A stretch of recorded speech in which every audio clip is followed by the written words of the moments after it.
마가복음 16장 9절에서 18절 말씀까지 한 절씩 교독하겠습니다. 마가복음 16장 9절 말씀입니다. 예수께서 안식 후 첫날 이른 아침에 살아나신 후 전에 7 귀신을 쫓아내어 주신 막달라 마리아에게 먼저 보이시니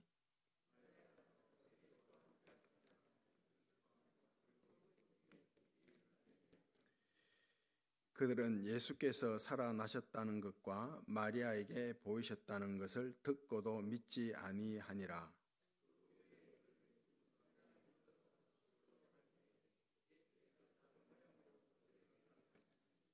두 사람이 가서 남은 제자들에게 알리었으되 역시 믿지 아니하니라.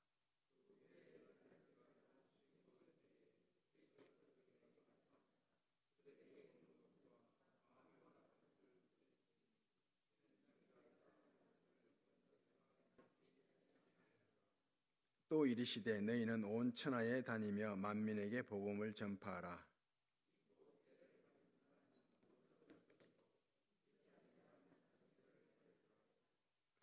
믿는 자들에게는 이런 표적이 따르리니 곧 그들이 내 이름으로 귀신을 쫓아내며 새 방언을 말하며 뱀을 집어올리며 무슨 독을 마실지라도 해를 받지 아니하며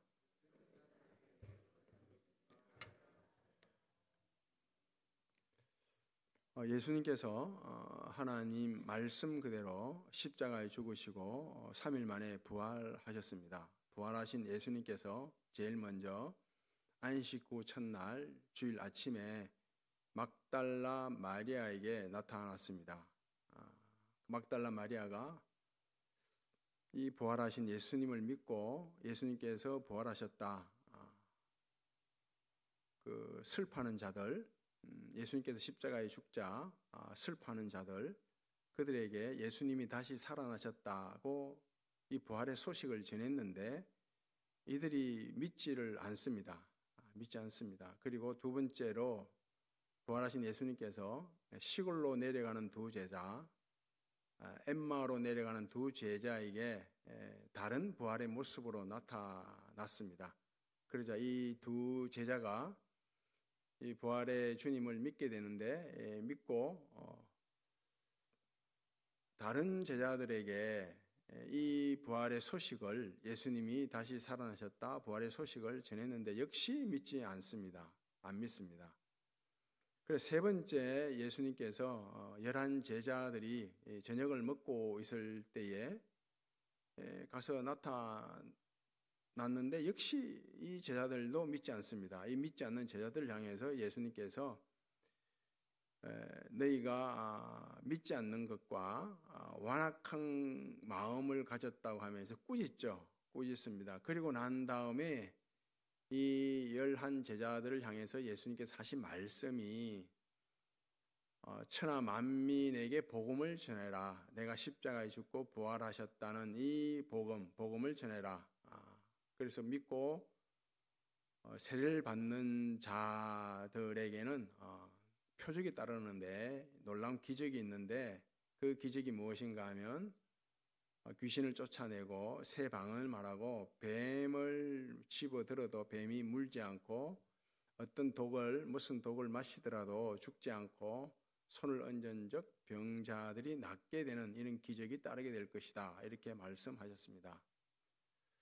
오늘 본문 말씀 보면 먼저 믿지 않는 자들이 나옵니다. 이 예수님께서 십자가에 죽으시고 부활하셨다는 이 예수님의 부활을 믿지 않는 자들이 나오죠. 이 예수님의 부활을 믿지 않는 자들은 어떤 자들입니까? 지금 어떤 사람들이 예수님 부활을 믿지 않습니까? 오늘 본문에 보면 바리새인입니까? 사두개인, 대제사장, 서기관, 장로들, 대중들, 군중들 이들이 예수님의 부활을 믿지 않는 것이 아닙니다. 누가 믿지 않는가 하면 예수님과 함께 3년 동안 동고동락했던 제자들이 예수님의 부활을 믿지 않습니다.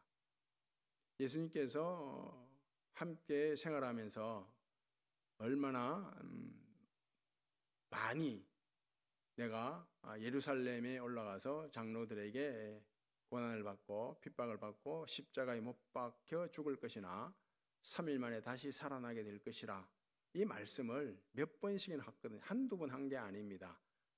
복음서에 나온 것만으로도 정확하게 3번 나오는데 그보다 더 많이 했죠. 다른 말씀까지 포함하면 굉장히 많은 말씀을 하셨다고요. 내가 죽으러 왔다, 다시 살아나게 될 것이라, 이런 말씀들을 하셨거든요. 그런데 지금 제자들 이 부활을 믿지 않습니다. 이런 자들을 신학 용어로 실천적 무신론자들이라고 합니다. 이 머리로는 믿는데, 예배 드릴 때는 믿는데 삶에서는 믿지 않는 것입니다. 실천적 무신론자들이죠. 오늘날 교회도 그렇고 교인들도 그렇고 이런 실천적 무신론자들이 굉장히 많습니다. 분명 머리로 믿는데 실제로 삶에 딱 닥치면 믿지 않는 것입니다. 예수님이 다시 살아나셨다, 죽은 자 가운데에서 살아났다, 이걸 부활을 믿지 않습니다. 교회와 오늘날 교인들이 이 실천적 무신론자들이 굉장히 많다는 우스개 얘기가 있습니다. 우스개 얘기. 어떤 우스개 얘기가 있는가 하면 어느 교회가 있는데 그 교회 옆에 술집이 생겼어요. 술집이. 그래서 이 술집이 다음 세대 주일학교 학생들에게 교육에 좋지 않다고 해서 교회에서 기도를 했거든요. 저 술집 없애달라고 하나님께 주일 대표 기도하고 뭐 수요일 기도하고 금요 기도회, 새벽 기도회마다 저 술집 제발 없어지게 해달라고 기도를 했는데, 이 교회에서 술집 없애달라는 기도한다는 것이 술집 주인 귀에 들어갔어요. 그런데 얼마 있지 않아서 술집이 불이 나버렸습니다. 홀라당 다 타버렸어요. 완전히 전소해버렸죠. 그러자 이 술집 주인이 고발을 했습니다. 교회가 기도했기 때문에 술집이 불났다고. 교회에서 변상해야 된다고 고발했거든요. 그러자 불렀습니다. 이 교회 지도자들, 목사, 장로 다 부르고 이 술집 주인도 불렀어요. 그 술집 주인은 교회에서 기도했기 때문에 불났다. 그러자 묻습니다. 정말 교회에서 이 술집 사라지게 해달라고 기도했냐? 그러니까 목사, 장로 다 기도했다고. 우리 정말 기도했다고. 그런데 기도는 했는데 기도한다고 다 이루어지는 게 아니라고. 기도는 하는데 기도한다고 뭐 기도대로 다 되는 건 아니라고. 우리 책임 없다고. 그러자 판사가 판결하기를 술집 주인 믿음 있음, 교회 믿음 없음, 이렇게 판결을 내렸다고 합니다. 요즘 교회와 교인들이 실천적 무신론자들이 많다는 거예요. 기도는 하는데 이루어질 것을 안 믿습니다. 그리고 하나 더 할까요? 하나 더 어떤 게 있는가 하면 이 서울과 이 수원을 오고 가는 그 밤에 총알 택시가 있지 않습니까? 총알 택시가 있습니다. 서울과 수원을 오고 가는 총알 택시. 그 총알 택시 운전기사가 교회 집사님이었어요. 그 총알 택시 그 속도가 뭐 시속 150km 이상 달립니다.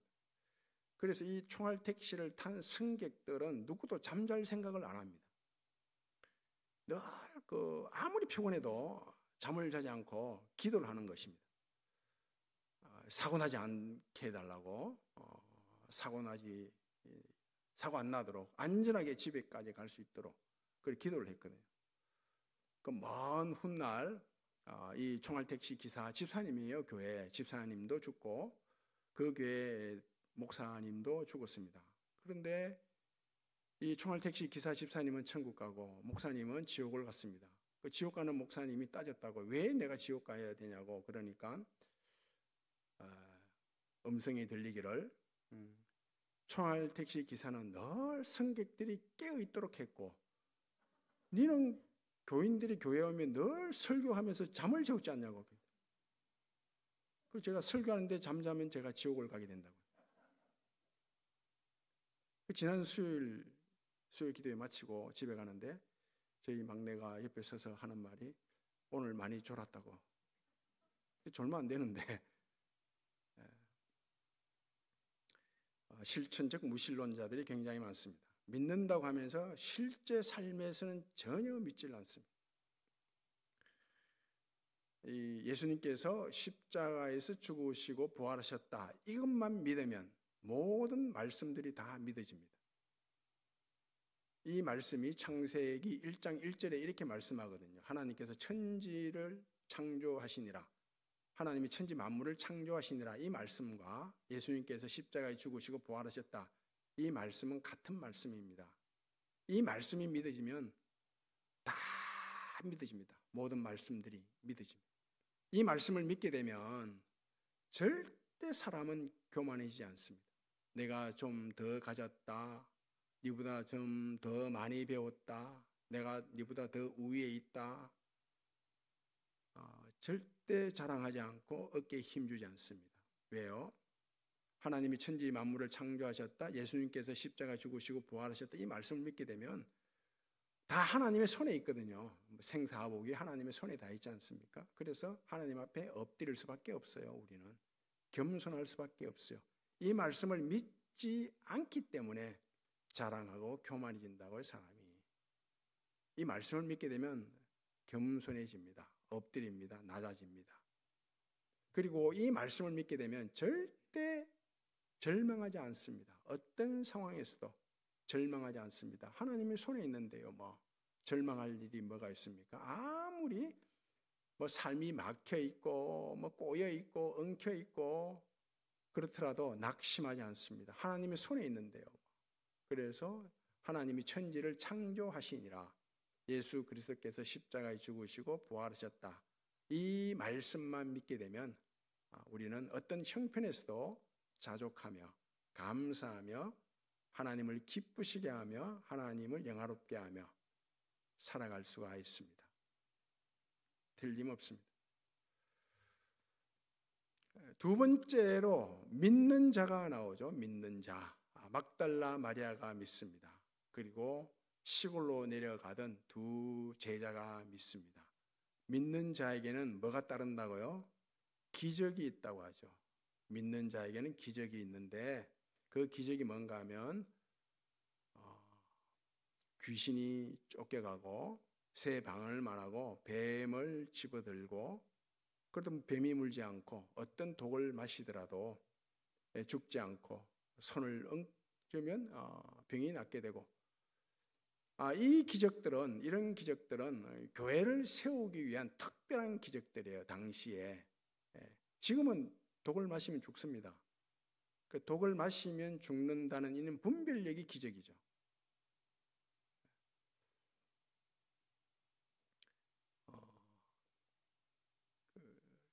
기적이 믿음을 가져오냐? 오늘 보면 믿는 자에게는 이런 기적이 따른다고 하죠.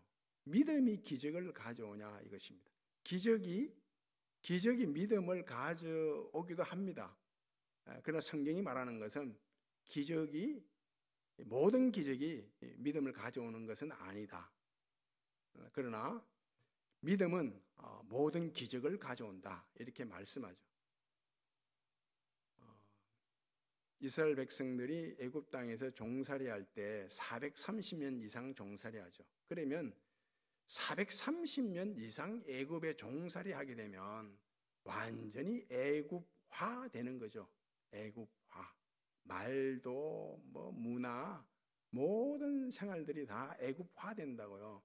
그 애굽 땅에서 종살이한 이스라엘 백성들을 끄집어내려고 하면, 애굽 땅에서 벗어나려고 해방시키려고 하면 기적이 필요하죠. 기적이 필요하다고. 그래서 어떤 기적이 일어납니까? 10가지 재앙. 이 10가지 재앙보다 큰 기적이 있습니까? 놀라운 기적 없죠. 강이 피빛으로 바뀌고 우박이 떨어져서 사람이 죽고 온 땅이 흑암에 갇히게 되고 장자들이 다 죽고, 이게 놀라운 기적이죠. 이런 기적이 아니면 이스라엘 백성들이 애굽 땅에서 나오질 않습니다. 그래서 하나님께서 이런 놀라운 특별한 기적을 베푸시는 거예요. 광야 생활할 때도 마찬가지예요. 자꾸 이스라엘 백성들이 광야 생활 불편하고 힘드니까 애굽으로 돌아가려고 하잖아요. 다시 돌아가려고 할 때마다 하나님께서 반석에서 물을 내고 그리고 하늘에서 만나를 내려주시죠. 기적을 통해서 못 돌아가게 하는 거예요. 이스라엘 역사상 가장 기적이 많이 일어났던 시대는 엘리야, 엘리사 시대입니다. 이 시대만큼 기적이 많이 일어났던 적은 없습니다. 가멜산에서 불이 떨어져서 바알과 아세라 선지자 850명을 불태우고, 그리고 나만 장군이 요단강에 몸을 담갔는데 나비 어린아이 살처럼 깨끗해지고, 과부 집에 밀가루통에 밀가루가 마르지 않고 기름통에 기름이 마르지 않고, 그리고 독이 든 음식이 깨끗하게 해독되고, 도끼가 빠졌는데 도끼가 물 위에서 떠오르고, 이런 놀라운 기적들이 엄청 일어나거든요. 마지막 죽음조차도 막 불병거 타고 엘리야가 하늘 올라가고, 이런 기적이 많이 일어난다는 것은 그만큼 그 시대가 영적으로 어둡다는 거예요. 영적으로 어둡게 되면 이런 하나님의 기적들이 많이 일어나요. 이런 기적들을 통해서 하나님이 믿음을 가지라고 하셨는데, 이스라엘 백성들은 이 기적을 통해서 믿음을 가지고 사는 일에 실패해버립니다. 실패하죠. 구약 시대 때는 선지자들이 이 밖에서 이스라엘 백성들을 향해서 말씀을 전했어요. 그래서 기적은 항상 밖에서 일어났다고. 밖에서 말씀을 전했고, 그러자 기적도 밖에서 일어나고, 예수님 시대 때는 예수님께서 백성들과 함께 하잖아요. 바로 곁에서 말씀을 전한다고. 바로 곁에서. 그러자 기적이 바로 곁에서 일어나죠. 굶주림이 해결되고 병을 고치고 그러잖아요. 그러면 지금 성령 시대, 예수님께서 십자가에 죽으시고 부활하신 이후에 성령을 보내주셨는데, 그 성령 시대 때는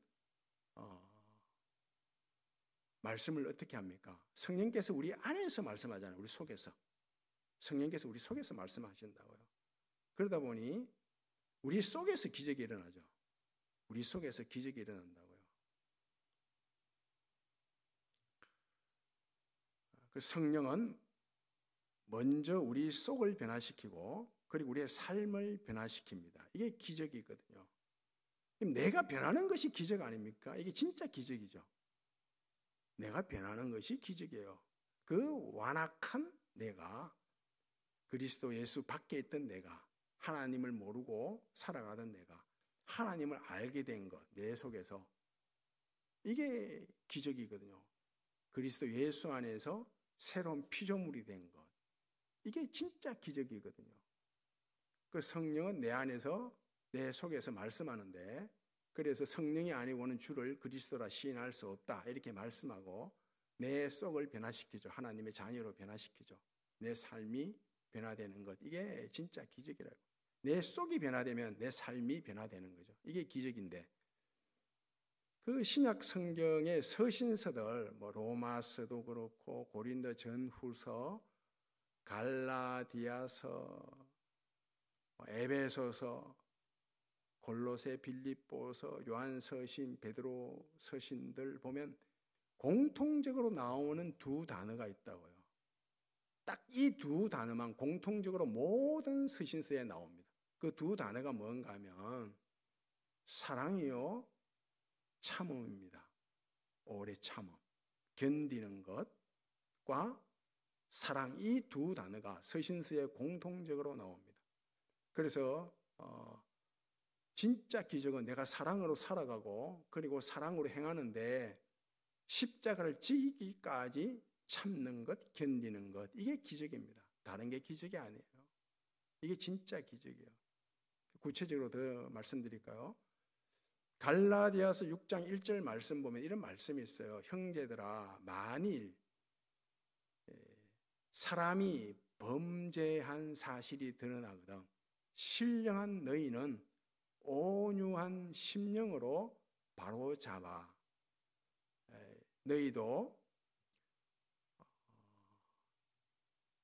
너희도 시험에 빠질까 두려워하라.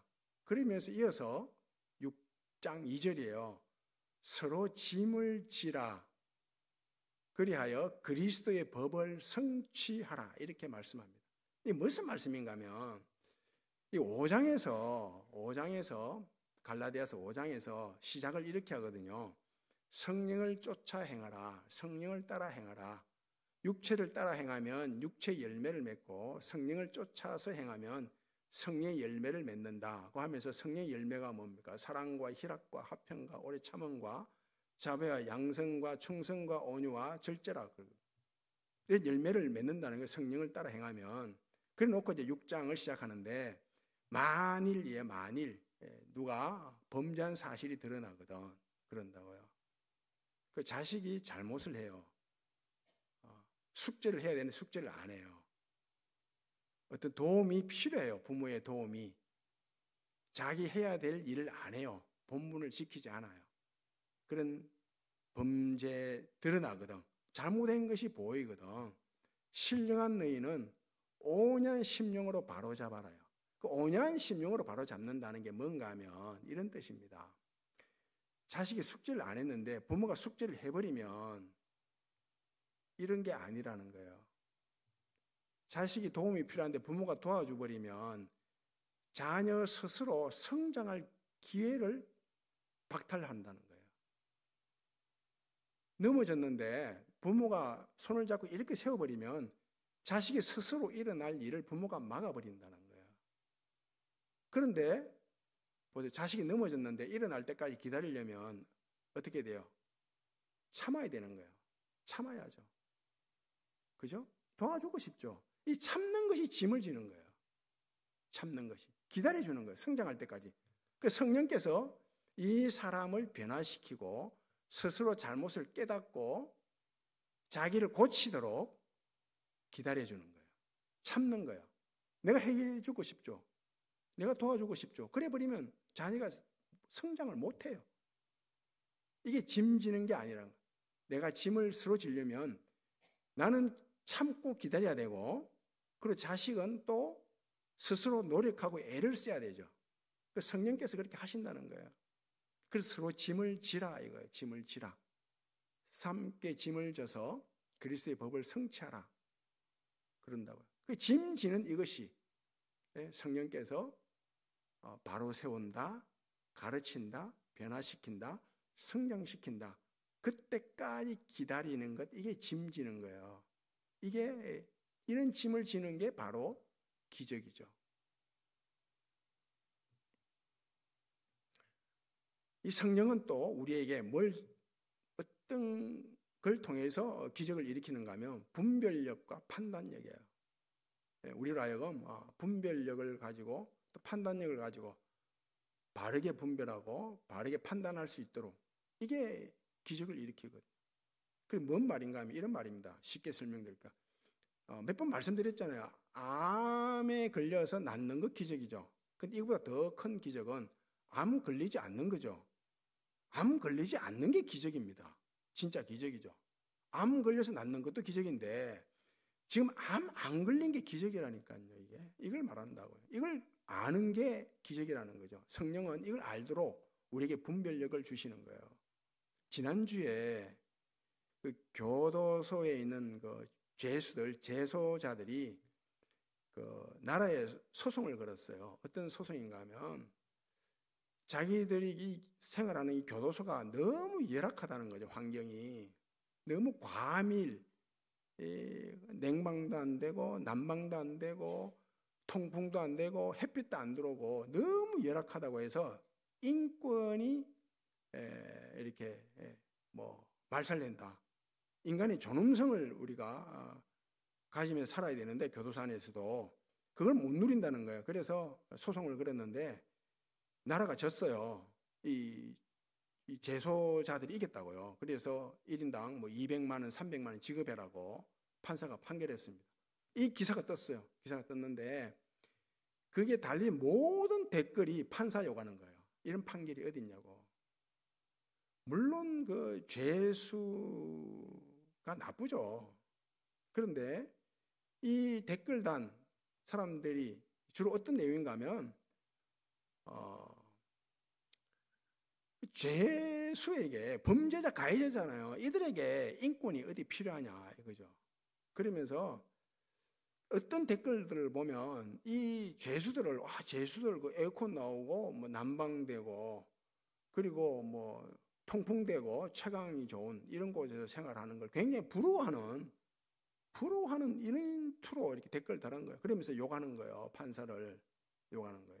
그런데 이게 그저 뭐 죄수들이 뭐 잘했다는 그런 게 아니고 그들을 옹호하는 게 아니라 당연히 그들은 벌 받는 거 맞죠. 맞는데 이들이 생각하는 것 중에 잘못된 게 있어요. 내가 지금 교도소 안 간 게 복 아닙니까? 교도소 안 간 게 복이죠. 그래서 이 교도소 안 갔는데 내가 나를 그 죄수와 비교하는 그 자체가 잘못됐다는 거야. 나는 교도소 안 간 게 복인데 이 복을 못 누리고 있다는 거야. 복을 누려야 되는데 못 누리고 있다는 거야. 우리가 그렇지 않습니까? 우리의 비교 대상이 언제나 세상이거든요. 세상 사람들이거든요. 세상에 잘 사는 사람들 보면 부러워하잖아요. 하나님은 말씀은 그래요. 세상 사람들과 비교하지 말라는 거예요. 우리가 당연히 그리스도인으로서 하나님의 자녀로서 이 구원의 영광과 특권과 축복을 누리고 있으면 세상과 절대 비교하지 않습니다. 세상 사람들과 비교하지 않아요. 비교 대상이 아니죠. 세상 사람들은. 우리와 그들은 질적으로 다른 사람이거든요. 차원이 다른 사람이죠. 내가 왕 같은 제사장으로서 당연히 누려야 할 특권과 축복과 영광을 누리고 있으면 세상 사람들의 그 영광이 눈에 보이질 않죠.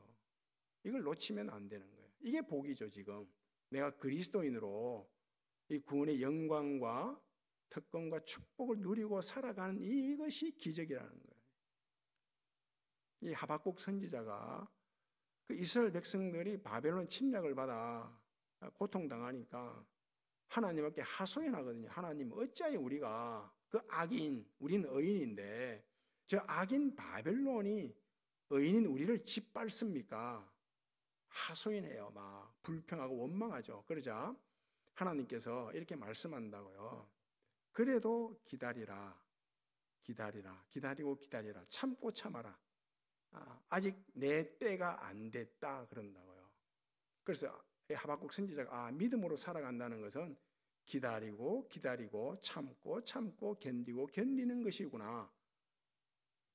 그러자 이 믿음 뒤에는 뭐가 있다고 했어요? 기적이 있다고 했잖아요. 기적이 반드시 믿음 뒤에 따라오거든요. 어떤 기적이 일어나는가 하면 하박국이 이런 고백을 한다고 마지막에 우리가 잘 아는 거예요. 무화과 나무가 무성치 않으며 포도나무에 열매가 없으며 밭에 먹을 것이 없으며 우리의 양이 없고 외양간에 소가 없을지라도 나는 하나님으로 인하여 기뻐하고 즐거워한다고 하면서 하나님은 나의 힘이라 그런다고요. 하나님을 기뻐하고 즐거워하는 것이 복인 거예요. 없잖아요. 아무것도 지금 외양간에 소도 없고 우리의 양도 없고 포도나무에 열매도 없고 무화과 열매도 없고 밭에 먹을 것이 하나도 없는 거예요. 그런데 거기서 그런 환경에서 상황에서 하나님으로 인하여 즐거워 기뻐하죠. 이것만큼 큰 기적이 없잖아요.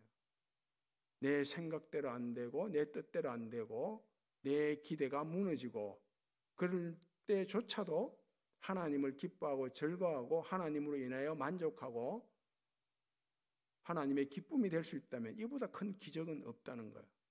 어떤 형편, 환경, 상황 속에서도 자족하며 살아갈 수 있다는 거죠. 감사하면서.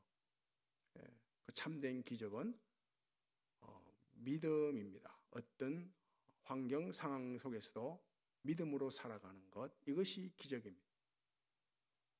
비록 내 뜻대로 안 되고 환경이 내가 원하는 환경이 아니고 상황도 아니고 내 기대가 무너지더라도 하나님을 인하여 기뻐하고 즐거워하고 그래서 참된 기적의 주인공이 되시는 은혜가 있기를 바랍니다.